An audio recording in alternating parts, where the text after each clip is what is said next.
I have been an administrator for 22 years. I know how to walk someone out. You learn the mechanics early. Keep it brief. Keep it professional. Do not let it linger. Print the paperwork the night before.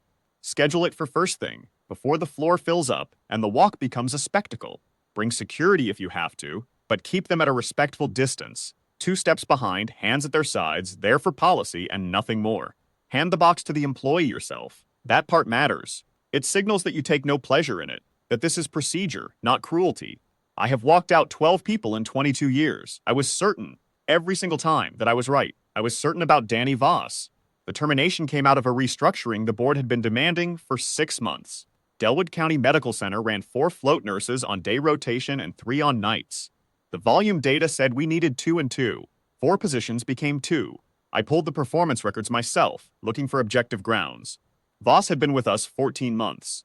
Her patient satisfaction scores were solid, her attendance clean, but she was the second most recent hire among the 6 floats, and there was a formal complaint on her file from a charge nurse named Holland, a woman I trusted, who had been running that floor for 11 years. The complaint said Voss had corrected a medication entry during a night shift without routing the change through proper documentation channels. Holland framed it as a pattern of overstepping her role.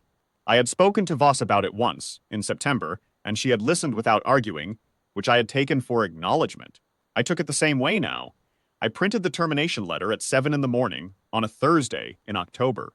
I signed it at my desk, gathered her personnel file, and walked down to the 3rd floor supply room where she was restocking carts at the start of her shift. She was already in her scrubs, dark teal, the way she always wore them, badge on a lanyard around her neck, stethoscope draped across her shoulders. She was maybe 30-31 at the outside. She had one of those faces that gave nothing away, not cold, but settled, as if she had seen too many things move too fast to be unsettled by a quiet room. She looked up when I came in and read the folder in my hand before I said a word. "Miss Voss," I said, "I need to speak with you privately." She set down the box of saline bags she was holding. She did not ask what it was about. I have thought about that since. She didn't ask. We went to the small consultation room off the supply corridor. I explained the restructuring, the positions eliminated, the criteria applied. I told her about the documentation complaint. I told her the letter was effective immediately. I told her I was sorry it had come to this.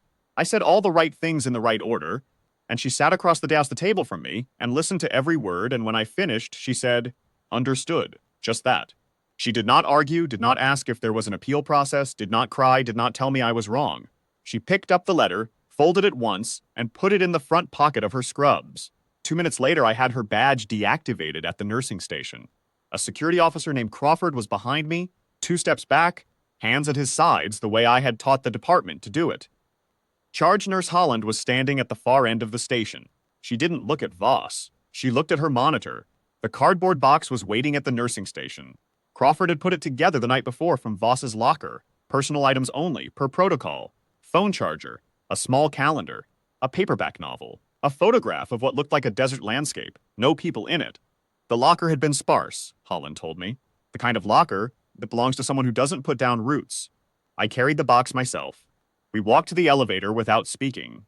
The floor was quiet at 7:45 in the morning, a few nurses at the far end, an aide pushing a linen cart. Nobody said anything. Voss kept her eyes forward. She walked like someone who had carried things across difficult ground before. The lobby was nearly empty. The reception desk hadn't fully opened yet. A volunteer at the information kiosk near the entrance was setting out brochures. Crawford held the lobby door from behind us and then stepped back to give us space. This is the part I am required to tell you about, though I have gone over it 100 times, and I am still not sure I have the words for it. I opened the box. Protocol. I verify the contents in the employee's presence before they leave the building. Confirm nothing proprietary is included. I had done it 11 times before without incident. I went through the items one by one. The charger, the calendar, the novel, the photograph. Then, at the bottom of the box, a small envelope I hadn't noticed when Crawford assembled it. Plain white, unsealed, I picked it up. Inside was a folded note card, the kind you can buy at any drugstore. Heavy stock, cream-colored. I opened it out of habit, not thought. The same way you open any administrative document in your hands. The handwriting was angular and cramped, the kind of handwriting that belongs to someone who has learned to write quickly and in poor light. It said, "Waypoint. I owe you every breath. Carry that. Gunny Arroyo, 3-7. I read it aloud before I understood what I was reading. Voss heard me say it. She looked at the card in my hand, and something moved in her face. A brief thing, barely there, gone before I could name it. She reached out and I handed it to her. "Personal item," she said, and she put it in her pocket with the termination letter. I still didn't know what I was holding. Not yet. I began to say something procedural about severance pay, about the timeline for Cobra information arriving by mail. Then the lobby doors opened. I heard them before I turned. The doors on the far side of the lobby. The main entrance, not the side entrance I had come through. The sound that reached me was footsteps, not the soft-soled shuffle of early morning visitors. Hard leather on tile. A cadence. I turned around. 6 United States Marines walked through those doors in dress blues. Not passing through, they came in and stopped, and the formation spread slightly as they entered. And the man in front walked ahead of the rest with the unhurried step of someone who has spent years going into rooms first. He was a lieutenant colonel. I could read the insignia. He was 40 or so, lean, a scar along the left side of his jaw that hadn't been there when he was young. He walked directly toward us. Not toward the reception desk, not toward the information kiosk, toward us. Behind the formation, coming through the doors 2 seconds later, was a man I recognized. I had seen him in the hospital twice that week. A brigadier general in for a procedure, 2 stars on his collar when he wore his service dress, a man whose name I knew because my assistant had briefed me that we had a flag officer inpatient. He was in civilian clothes now, but he walked into that lobby like he owned the airspace above it. I stepped back without meaning to. The lieutenant colonel crossed the lobby floor. Crawford had moved to the side. The volunteer at the information kiosk had gone still. The lobby was entirely silent except for the footsteps and the distant sound of the hospital waking up beyond the interior doors. The lieutenant colonel stopped 2 feet in front of Danny Voss. He looked at her for 1 second, not with surprise, not with warmth, but with the particular gravity of a man who has been waiting a long time to be standing in this exact place. Then he came to attention. Not parade ground attention for show, the kind that costs something. "Waypoint," he said. Danny Voss stood there with her cardboard box and looked at him. "Lieutenant Colonel Marsh," she said. That same steady voice, that same settled face. He said, "We heard you were leaving." He glanced at the box. "We heard you were leaving without anyone saying what you are." He stepped to the side. The 5 Marines behind him came to attention in a line, one by one, like a door closing. The sound of it, 6 pairs of heels, nearly together, in that lobby, was something I will not forget if I live to 90. I still had the empty box in my hands. I had set the lid on the floor. I didn't move to pick it up. The brigadier general came to stand beside me. He did not look at me when he spoke. He watched Voss and Marsh, and he spoke quietly, the way a man does when he wants only the person beside him to hear, but doesn't particularly care if they don't. "Do you know what she did?" he said. I told him I didn't.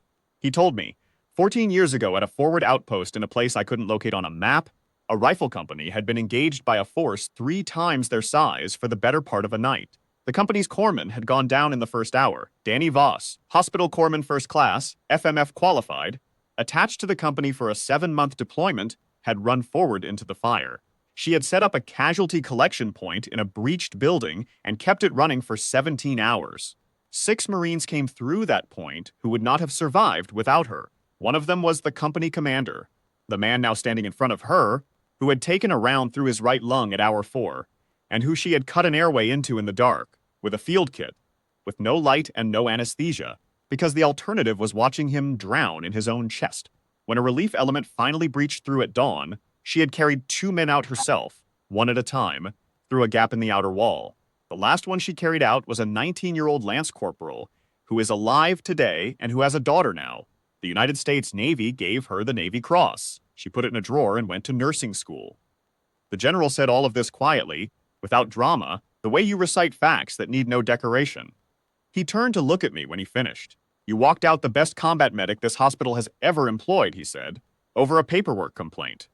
I looked at the card in my hand. I had been holding it since Voss put the other items in her pocket. I didn't remember picking it back up. I looked at the handwriting, Gunny Arroyo, 3-7, and I thought about the kind of man who writes a note like that and puts it in a woman's locker and never says a word to anyone about why. I looked at Danny Voss. "Mrs. Voss," I said, and my voice was not what I wanted it to be. I think we should revisit this decision. Effective immediately, whatever terms." She shook her head, not rudely, not to punish me. "It's all right, Dr. Garrett," she said. She looked at Lieutenant Colonel Marsh. Something passed between them that I was not part of and did not deserve to be. Marsh turned to the Marines. He didn't give an order I could hear. They simply moved, and the formation opened, And Voss walked into the center of it, and they closed around her the way you fold something that needs protecting. The cardboard box was in her arms. The note card was in her pocket. The termination letter was in her pocket, too, though I suspect she thought about it considerably less than I did for the rest of that day. The general looked at me once more before he followed. "She's not coming back," he said. "You should know that, and you should know why." Then he walked out of my lobby. I stood there for I don't know how long. The volunteer at the kiosk had gone back to setting out brochures, or was pretending to. Crawford was somewhere behind me, quiet the way good security officers go quiet when a thing has happened that their training didn't cover. I became aware, gradually, of charge nurse Holland standing at the interior doors. She had come down at some point, I didn't know when. She was looking at the main entrance where they had gone. She did not ask what happened. She already knew from the look of it. I am not a man who goes back easily. 22 years of administration will do that. You make the call, you document it, you move forward. Because second guessing is how organizations lose their footing. I have never reversed a termination the same day I executed it. I have never stood in a lobby holding a note card from a Marine gunnery sergeant and felt the specific weight of what I had done land on me like a hand on the shoulder. But I will tell you what I know now that I did not know at 7:45 on a Thursday morning in October. That medication error Holland reported.